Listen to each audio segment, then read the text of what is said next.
Hi, Michael Goldberg here, speaker, trainer, author, knockout networker, boxer, here to weigh in on another 3-minute round. The focus today, how to start a conversation. It makes no sense to attend a networking meeting if you don't know how to start a conversation or don't know how to talk to people. Remember, everyone is there for a reason. They're either there for more business, like you might be, to land a job, to learn something, for social reasons, or to solve some sort of problem or a combination thereof. So you are not the only one that's in need of something. So you get nothing to lose. And like a fight, you want to start with your best stuff. You don't want to wait for your opponent to come at you. You want to be able to come at them. And networking is kind of the same way. Although you're not networking with opponents, but you do want to start with your best stuff in the form of an introduction. So some ways to start a conversation. Now, before I even get into this, I need to frame this. This is a question I get from audiences in different insurance companies, agencies, firms, branches, wirehouses. One of the most common questions I am asked of pretty seasoned financial advisors and insurance professionals is, how do I talk to people? How do I start a conversation? They don't ask me this in front of the group, but they do ask me it offline, and that's where a lot of this is coming from. It's very hard to approach a stranger. It's very hard to start a conversation. Here are some things to keep in mind. It's general, but as you get into it, like a stiff jab, it'll get easier and more impactful. For starters, you have to introduce yourself to people. Just like starting with your best stuff, you've got to introduce yourself. Good morning, my name is Michael, nice to meet you. And once you do that, and that's the easy part, then it's following up with great questions. Ask open-ended questions. So after you introduce yourself, offer some open-ended questions about them. So what brings you to this meeting? What type of work do you do?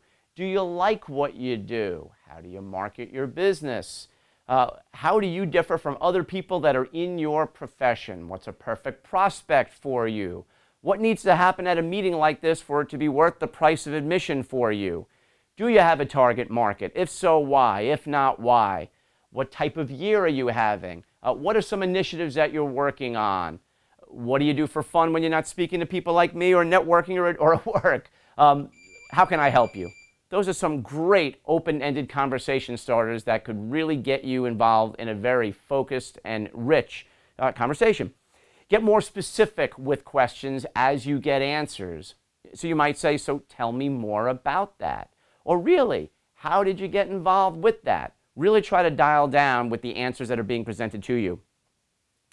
If you are speaking to somebody and there's a great connection, typically they're going to ask the similar or the same questions of you. And it may sound something like, well, how about yourself? And now you can kind of go back and forth. And then the dynamic becomes a we thing rather than a me thing, right? Which is what networking is all about. Once you get to know one another, provided there's a great connection, see how you can help one another. If you can't, just simply end the conversation. So, Joe, great chatting with you. I look forward to seeing you again. Take care and good luck.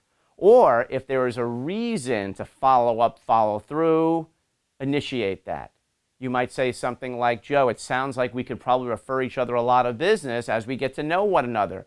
Does it make sense to exchange cards? If that doesn't make sense, maybe look to introduce them to somebody else or ask if they can introduce you to somebody else. Right? If it's somebody that you don't like, don't even bother with any type of introduction because you don't want to be introduced by somebody that you don't like, and you certainly don't want to introduce somebody that you don't like because it will all make you look bad.